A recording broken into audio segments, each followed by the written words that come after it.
this type of filter that I oftentimes have when I grade on the regular, 10% scale of A, B, and C, because it assumes the best in people. And I think that's just the way that I have chosen to be a professor, to see the best in my students, but to give them feedback of how they can reshape or deepen their thinking in this idea.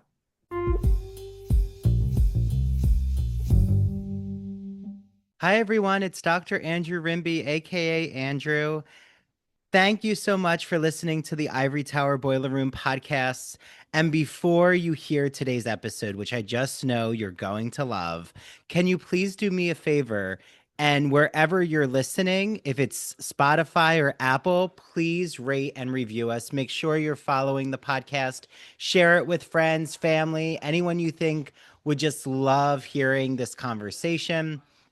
And you can watch our podcast on YouTube. Yes, we have a YouTube channel. It's called the Ivory Tower Boiler Room, and you'll see the video episode. So please make sure you like the video you're watching and comment. I always respond to the comments. Also, we have a Patreon. So if you don't want any of the ads and you want bonus material, join our Patreon. There's a 1 week free trial. It's patreon.com/Ivory Tower Boiler Room. And the free trial is for the professor level. Without further ado, here is today's exciting episode.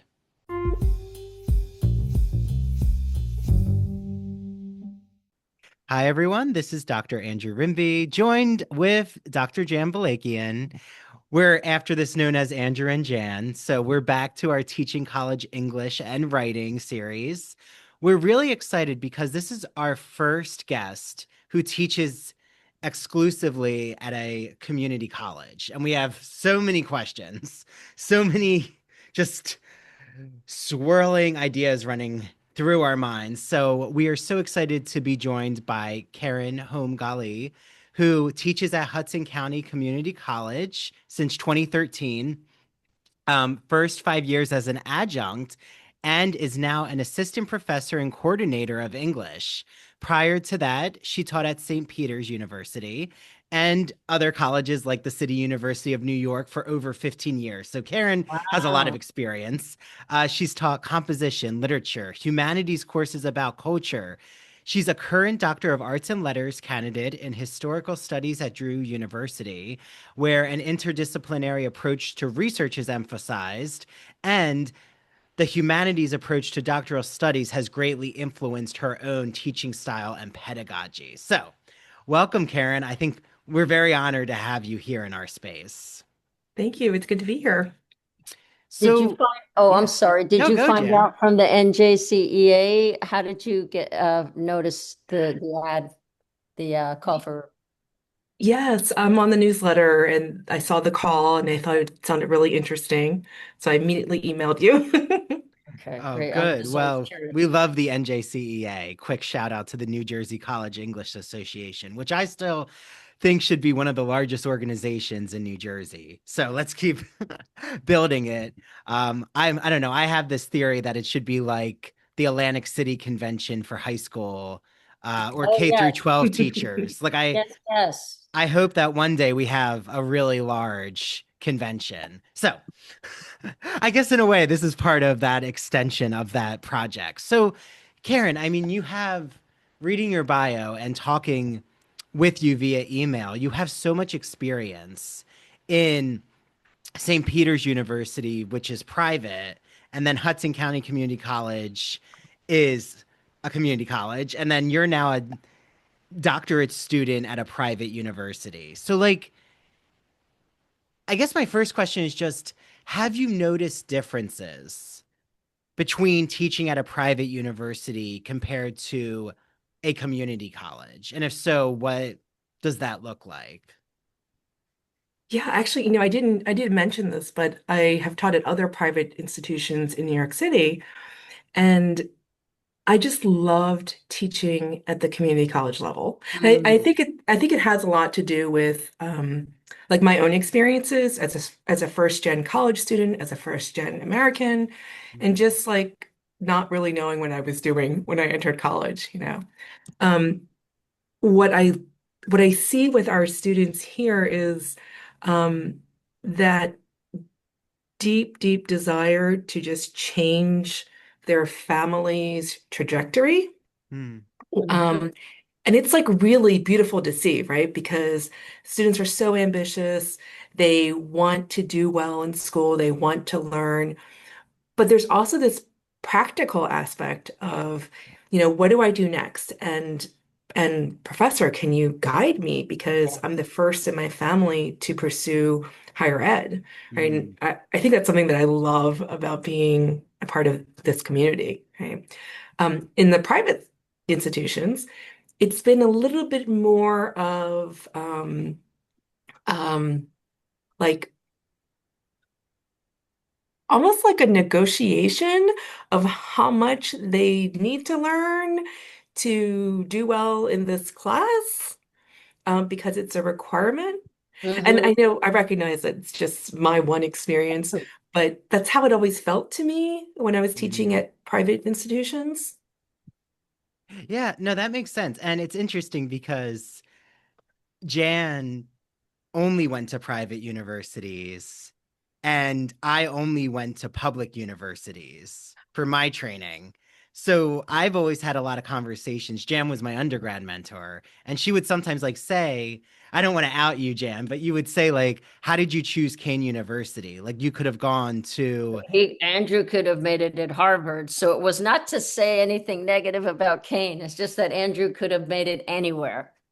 but in that same point, I think it's Karen, what you're saying is I started at the community college in Gloucester County. So I'm originally from South Jersey, but now I'm in Secaucus. So I'm like, I could like throw a stone and hit Hudson County Community College. I won't do that because that's defacing property. But so Kane, I feel like has that impact. Like when you talk about students who strive for whether they're first generation, whether it's just the demographic is so mixed. Like I just remember the social class of students is so mixed at Kane.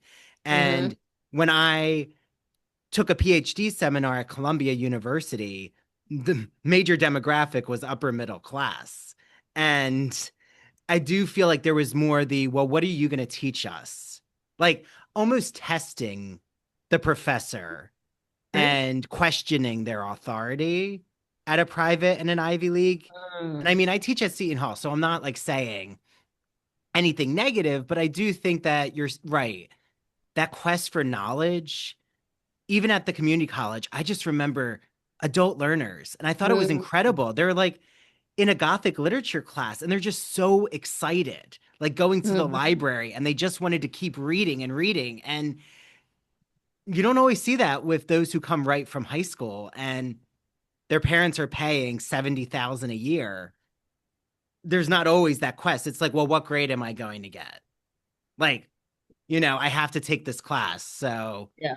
what's next? But is that kind of what you're saying, Karen? Like that type of observation? Yeah, it's exactly what I'm saying. I also went to private undergrad, private grad, and then of course my doctoral program too.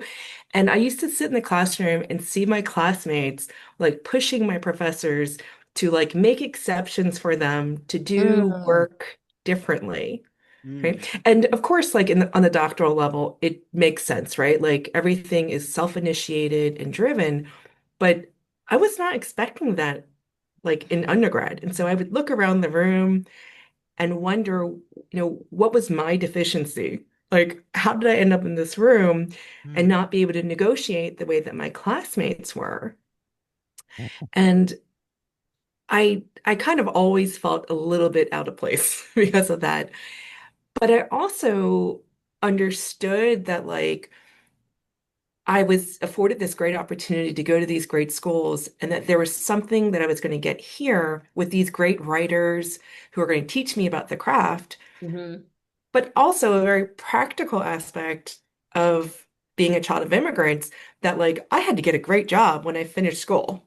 mm, And I kind of felt like they were two contradictory forces pulling me. And when I look at my students here, most of them are on the path of, I have to transfer to a four-year school or to obtain a great job after, my degree. So what's that like then, being in the being a coordinator of English at Hudson County Community College? Because I would assume that if you're saying these transferable skills or, well, I need to get a job, right? English is usually the department or just any humanities, maybe philosophy more so. But what am I going to do with this degree? Like, is that something that your students that you have to navigate as the coordinator? Do they ask you that question a lot? Oh, yes. They say things like, I don't understand. How come they took them 4 pages to get this one idea across? Why can't I just write an essay in the 5 paragraph format? I just Hmm. want to answer the question that you're Mm, asking me. And I try to reiterate this idea that writing is to explore what you're thinking, right? As lovely as it is to think that we have opinions immediately, I think there's so much more beneath the surface that we have to bring to the discussion we're having with ourselves, but in writing, right? And um, I do have many students who resist that. And so it becomes this like, how do I help the students see that writing is a way for them to exercise their brain, their thinking, Hmm. their process for everything that they do, right? I know like some universities or colleges, they have composition that's focused on like literature, right? Or on research. Ours, and I coordinate College Comp too, is focused on the research process. mm, And but prior to here, I had taught at places where we focused on literature. And so it was a shift for me to think about giving up, right? Giving up that literary aspect mm, of teaching students how to think through, scenarios, choices, characters, right? And time periods. Because I think it brings them back to wondering, to asking questions about people and their choices and why people do the things that they do that may be different from what I would do, mm. right? Yes. I do have a lot of students, and we have a pretty famous culinary school at Hudson, Oh, and very cool. so my culinary students are like, "Oh, I don't need to. I don't want to. Why do I need to write? I'm just going to be cooking."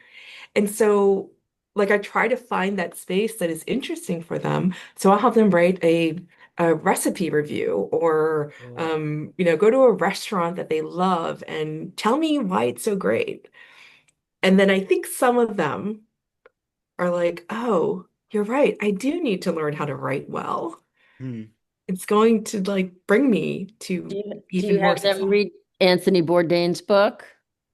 I have not, Mm. but I bet they I would like it. I bet they would totally like it. Yeah. Well, I love though, Karen, that you're meeting them in their industrial career. And it kind of reminds me, I teach writing at Montclair, and like the writing two students do an ethnography project, and they have to like go to a downtown or some kind of food scene, and they need to like spend at least, I think it's 10 hours, but they need to spend at least 10 hours in a site. So like whether that's at Wow. different cafes, and they have to like explain the differences between each of those environments, like observational Very writing. cool.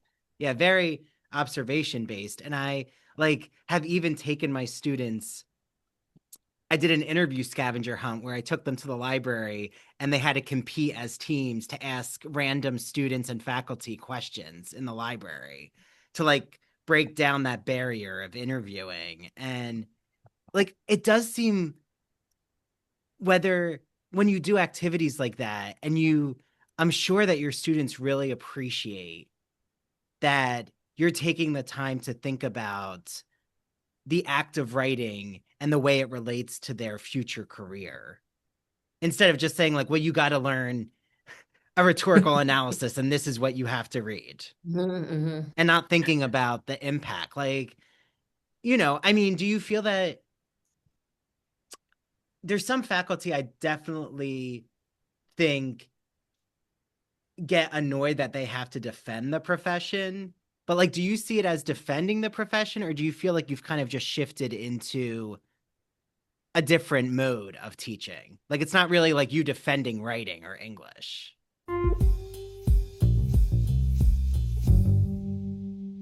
Now that the fall season is here, you may be wondering, okay, I had all of these beach reads, Andrew, but now I don't know what books to read for the fall. Well, guess what?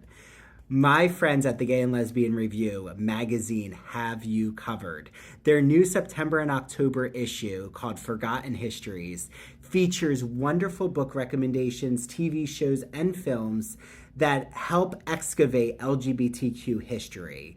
So, whether you're interested in learning more about the connection between shopping and the gay community, which, I have a Home Goods and Marshalls addiction, as my fiance knows. They got you covered there. They have an article about the attraction of Confederate gentlemen by the incredible writer Andrew Holleran. There's an article about the French evolution of sexual identities and even the first LGBT riot, which happened in 1953. Go over to glreview.org. You can get either a digital subscription or a print subscription. I love my print subscription, which I'm holding up right here. And with the exclusive code ITBR Choice, you will get a free issue with your subscription. So ITBR Choice, put that in the promo code section and get your hands on the Gay and Lesbian Review print or digital subscription. I know you're going to love their magazine.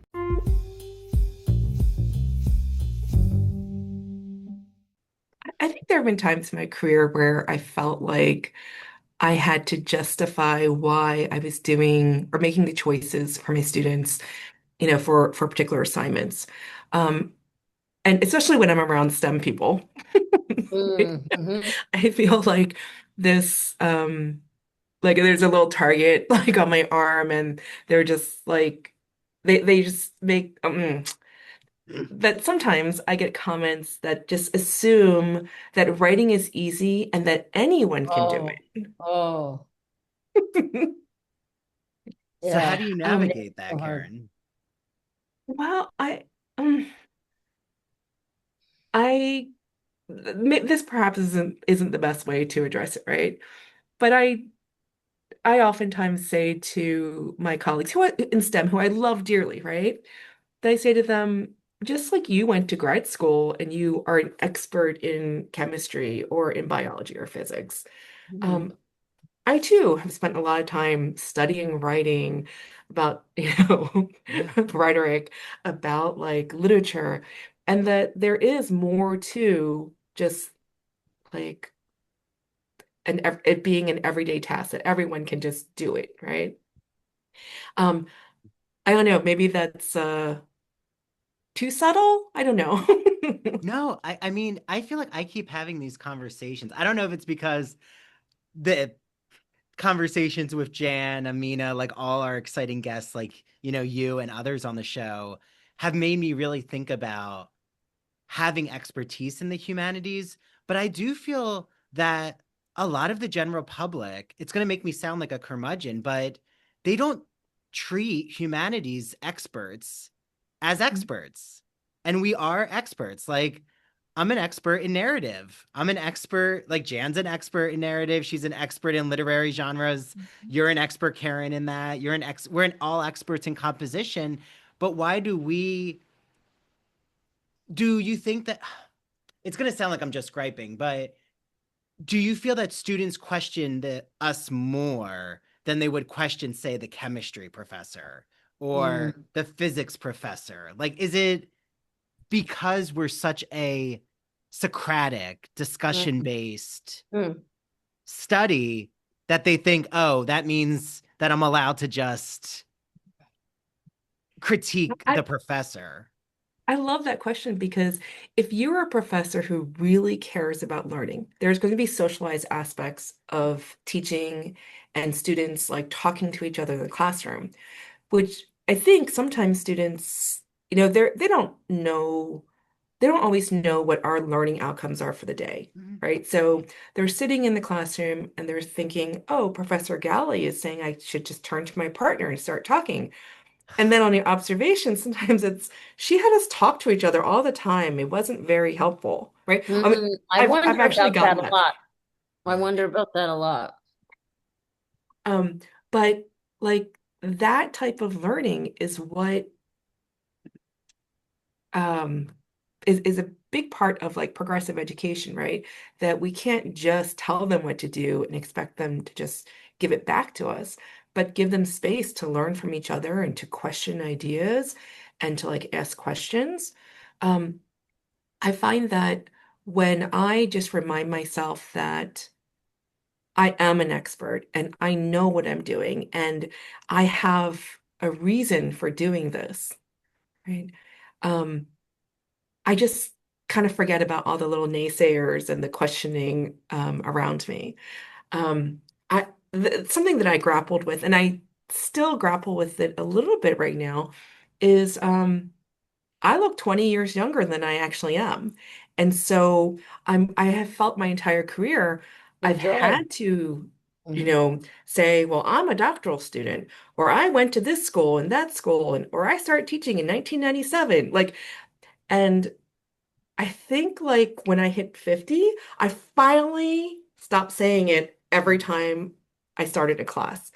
But part of it is um, perhaps the expectation that when you walk into a composition classroom, if it is not all serious with discussion questions and you submit it, then it's not a serious class. Mm, Wait, mm. say the last part again. If it's discussion, it's not considered serious, or did you say something else? Oh, that if like I don't assign discussion questions that must be answered in a certain way and Yeah. submit it as homework, then it's not a serious class, or I don't have to read this because Oh. professor isn't going to test me on it, Mm.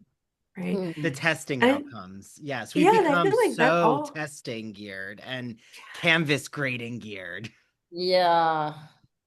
But I was gonna bring up, like, it's interesting that and I know Amina wants to ask a question. I just feel like on this line of thinking, it's something that Jan and we don't debate. Jan and I don't fight, but we only have respectful discussions. But it's something where Jan always says, like, don't call me doctor. But it's interesting. On the first day of I my classes, I say, I want to let you all know a little about me. Yeah. I'm a queer scholar. I got my PhD at Stony Brook in 2023. Like, I'm very clear on, I Right, also have right. a podcast. Like, I put all my credentials out there. But I then think I that's say, good. like, call me either Professor, But keep Dr. in mind, Rimby, or you're Mr. young. You're young, So I think it's good that you do that when you're young. That's good.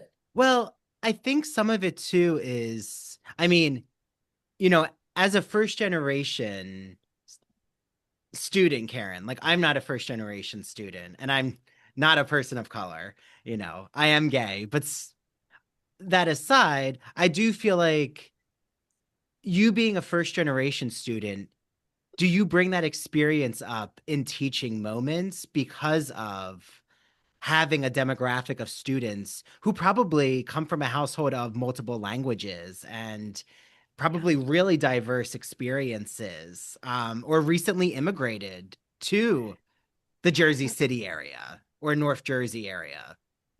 Oh my gosh, I have this script I guess I wrote a long, long time ago that on the first day of class, after we go over the syllabus, I just give them the whole story. I tell them my freshman year of college, I was put on probation because I was completely unprepared for being at a university. Hmm. And I tell them about my 3 times I changed my major, about transferring schools, being It's on the good. 7-year plan. And I think that like it helps bridge some type of like separation between myself and my students, um, because I don't think they've ever had a professor who was just so honest about their own hurdles and their, Mm. it felt like defeats at the time, and like wondering how am I going to ever get back on track for college.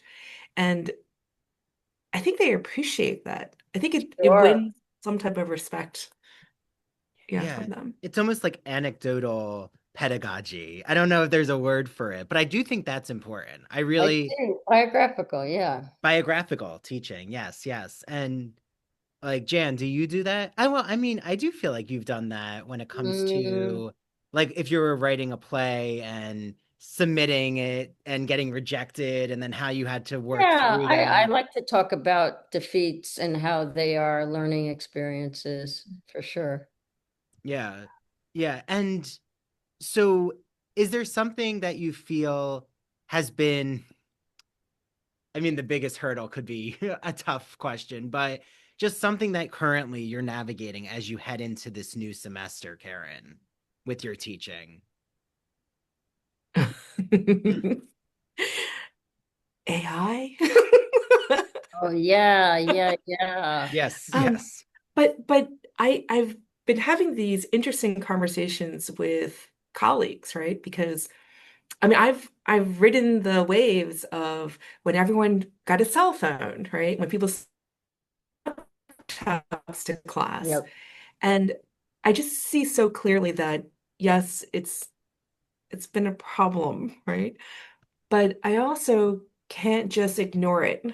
And I think that many people are choosing to just push it aside and focus like nothing has disrupted their content and their way of teaching.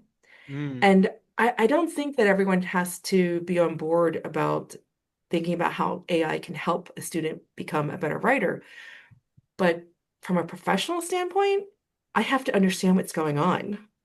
Because how can I be a great professor if I don't understand what is happening outside of my classroom?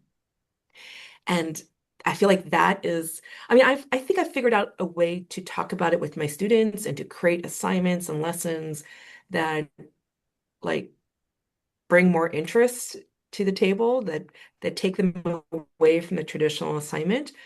But I'm having more of these conversations in faculty meetings with my coworkers, and we're spending a lot of time trying to figure out how do we cohesively move forward. That's what I'm Well, thinking about. yeah. Do you run student papers through AI?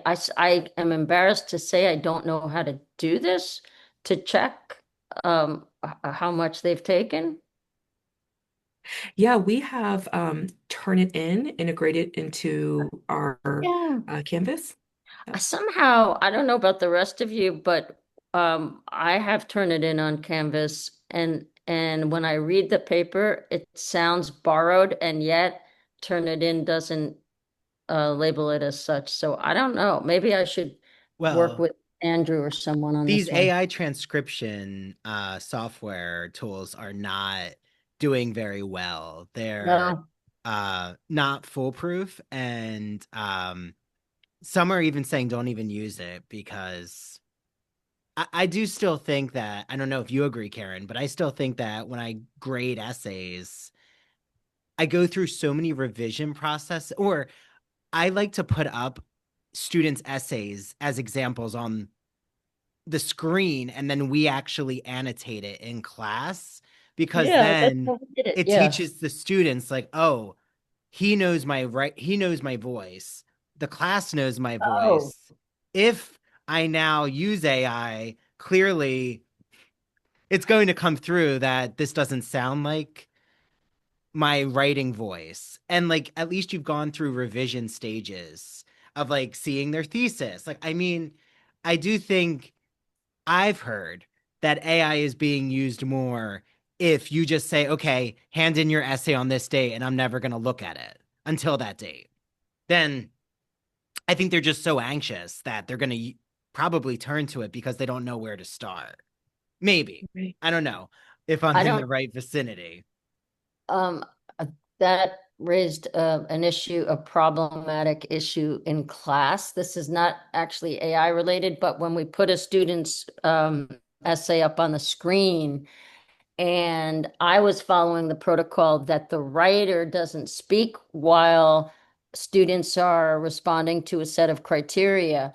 The student was so angry at me for not being able to speak in class, and she felt that one particular student was meanly critical, and that's a moment that I did not know how to handle. She cornered me in the hallway when we had our break, and she said that she felt humiliated, and how dare I not allow her to speak, which is how I was instructed long, long ago to conduct a workshop. So I don't know if you want to move the conversation from AI to workshopping and how to deal with a student who's humiliated by the criticism of another student. Yeah, I mean, Karen, like, how do you handle, I don't want to say a problem student, but someone who questions your pedagogy? Like, how do we try to ease that tension? Or is it that she just felt, yeah, I guess it is pedagogy. She just felt that I should have jumped in to defend her. Yeah. I think that like so many of my students aren't grammatically or mechanically perfect writers. And I remember a colleague of mine who I respect so dearly, and he just happens to always have ESL graduates in his class, Hmm. right?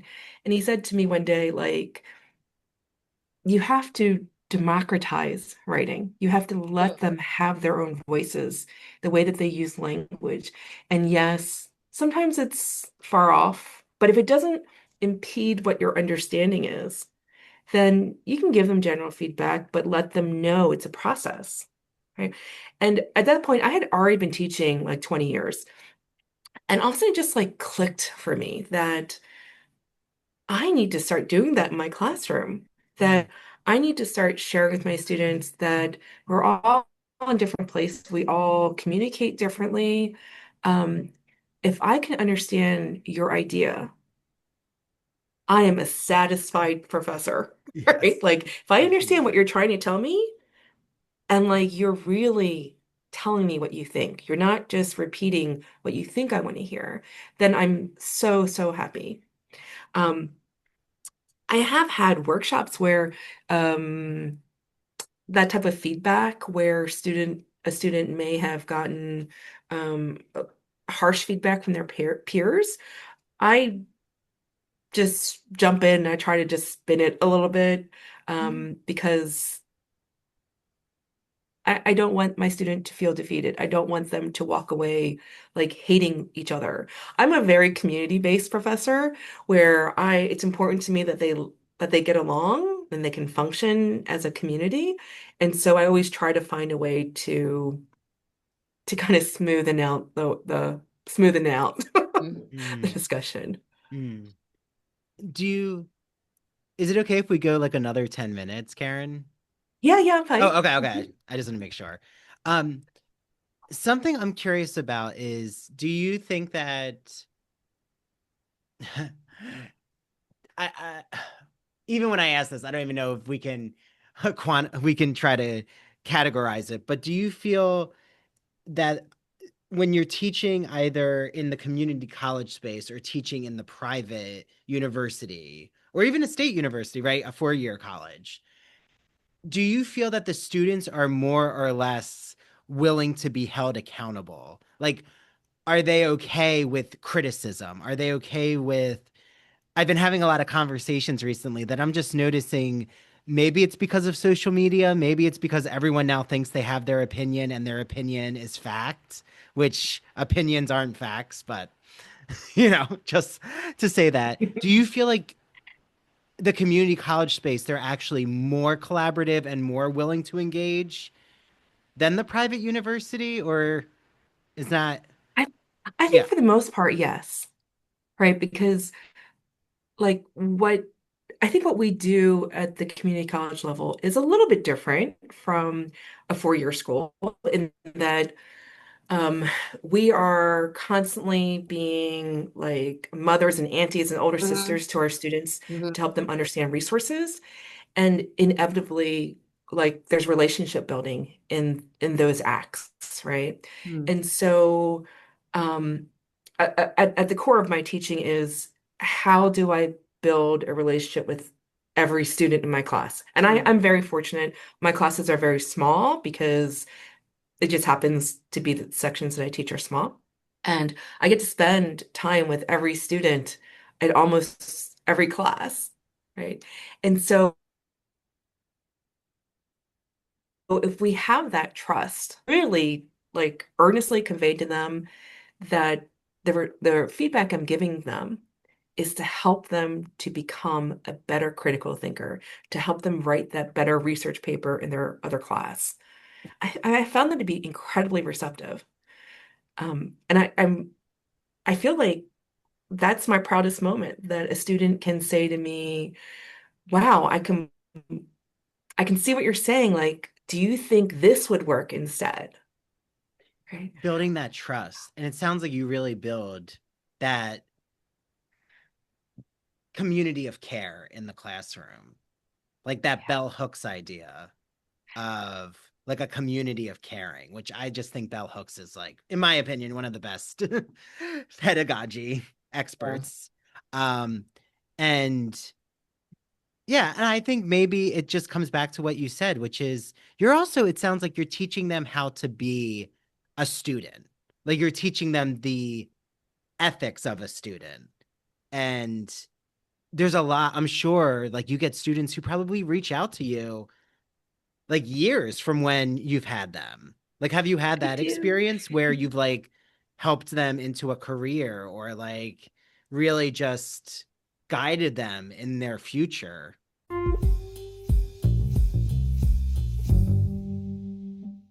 Now that the college semester has begun, you know that there are so many books that I can't wait to recommend to you all. Well, my favorite independent publisher, Broadview Press, has some incredible books that have just come out. One of them I'm actually using in my writing course. It's called Writing on Fire, a fierce yet friendly guide to writing humanities essays in college by Rachel Tukolsky. It is such an accessible and interesting book that includes writing exercises for your students. I highly recommend it. Another book that you should get your hands on, especially if you are a writing or English professor, is Academic Writing Now by David Starkey. It includes wonderful, popular essays, nonfiction essays that you can use in your classroom, and they cover a wide range of genres. I cannot wait to use them in my courses. And another book just in time for the Halloween season is Vampire Literature and Anthology, co edited by Robin Warner and Elizabeth Lewis.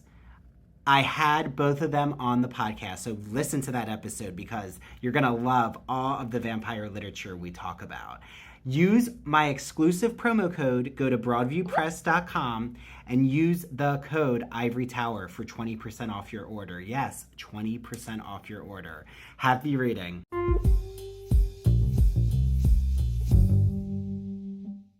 Are you a fan of classic Hollywood movies? Are you a fan of queer cinema? Then do we have the podcast for you. Hello, everyone. I'm Christian Garcia, And I'm Luke Del Mar. and we are your hosts of That Old Gay Classic Cinema, where we take a look at some of the greatest films of all time and analyze them through a queer theoretical lens. Let's be honest. LGBTQIA plus people have been a part of Hollywood since its inception, and this podcast celebrates those artists and entertainers of yesteryear while also taking a closer look at the queer-coded characters and stories in classic Hollywood films long before queer representation entered the mainstream. So follow us down the road of classic cinema as we give you a guide to some of the films that touched our hearts brains, and even gave us courage to be ourselves. You can listen to That Old Gay Classic Cinema wherever you get your podcasts, and be sure to follow us on Instagram, YouTube, and TikTok. All right, listeners, we're ready for our close-up.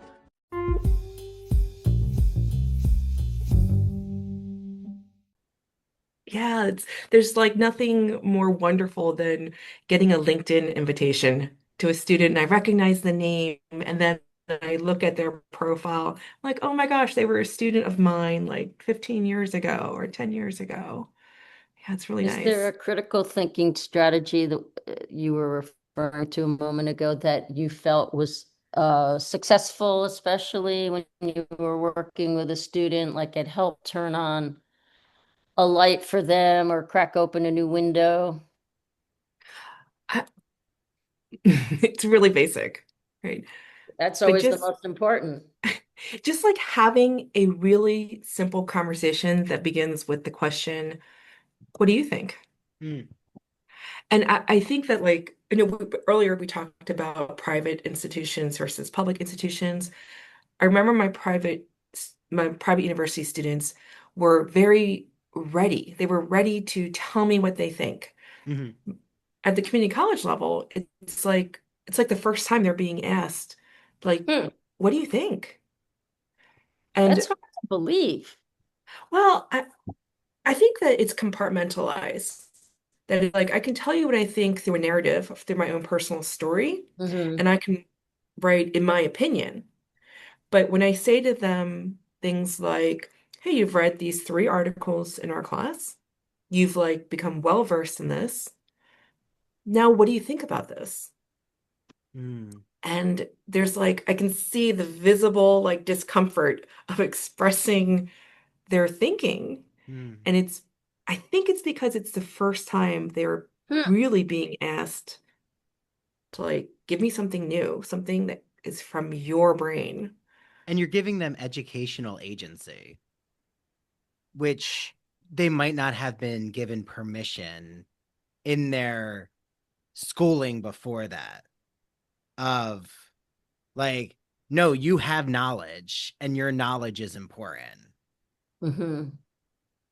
which I mean might come back to a class discussion too. Um, right? Like certain school districts, even I'm thinking in New Jersey, some school districts have much more freedom in the class of, Sure. or depending if they were in AP classes, where they get filtered into Mm. colleges. So I feel like I'm just learning, Karen. You have so much food for thought. I'm just so happy you're here because I think it's so important to hear from someone in a community college space I because, think it's the future. Don't you think community college well, is the future I think of it represents America? the I Future of think community America. colleges, in my opinion, represent the democratization of American education. And sometimes I feel like the Ivy League is the Hollywood of universities. It's like Yes, the yes. token Completely people, overrated. they look a Completely certain overrated. way, they're very aesthetic, it really is. I think that community college is open to the people, which it should be. I think all colleges should be open to the people, but that's another tuition conversation. Um, so I think Oh, I can tell Amina wants to go ask a for it, question. Amina. So go for it, Amina. I was cheering you on, Dr. Rimby. We don't believe in Go, gatekeeping go. education.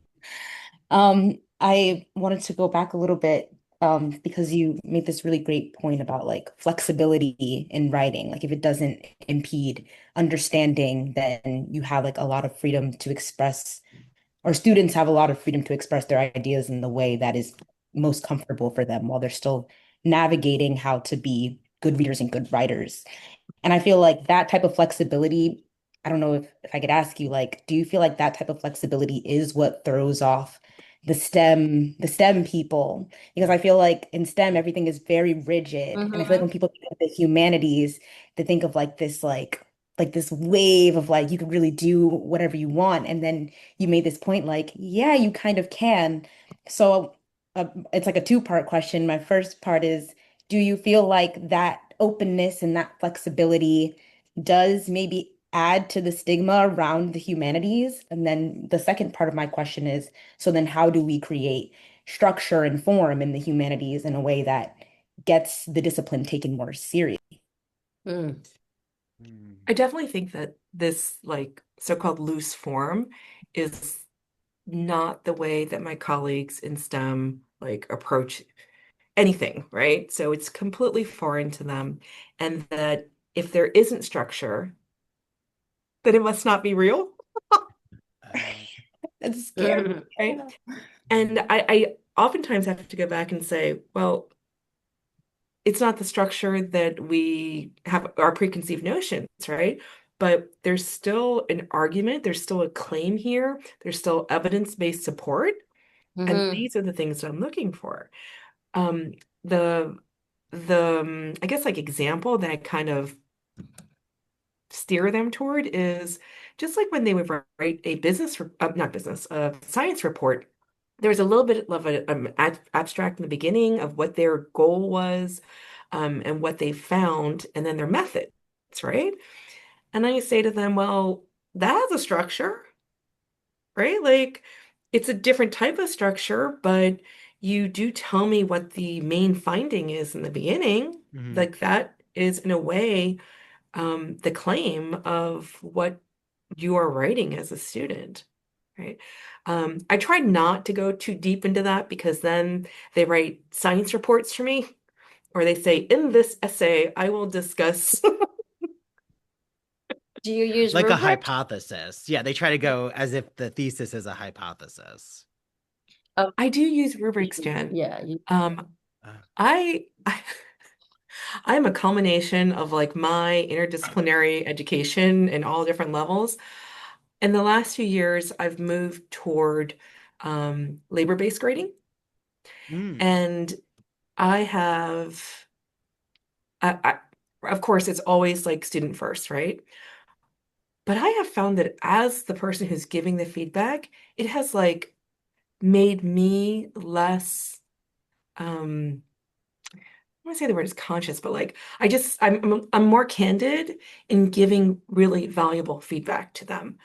I know that sounds really bad because I should always be giving valuable feedback, but it just it removes this type of filter that I oftentimes have when I grade on the regular, 10% scale of A, B, and C, because it assumes the best in people. And I think that's just the way that I have chosen to be a professor, to see the best in my students, but to give them feedback of how they can reshape or deepen their thinking in this idea. Do you think mm. they're all reading those comments? I wonder, as we're typing away in Canvas and they have two jobs and families, are they reading that stuff? I'm reading it. I'll just Well, say, you're one of the unusuals. oh my goodness. I would say probably most of them are not. Mhm. Um, a way that I sort of like build that into my class is, the first 10 minutes of class, but we're waiting for folks to join the call or to come into the classroom. I'll say, go look at the feedback that I just returned to you last night and just go ahead and write a reply to me. Oh, that's a good way to do it. Oh, that's smart. Because then Mm, it Like makes them words accountable. getting back to yeah. like the old They do it school on concept. Canvas? On Canvas?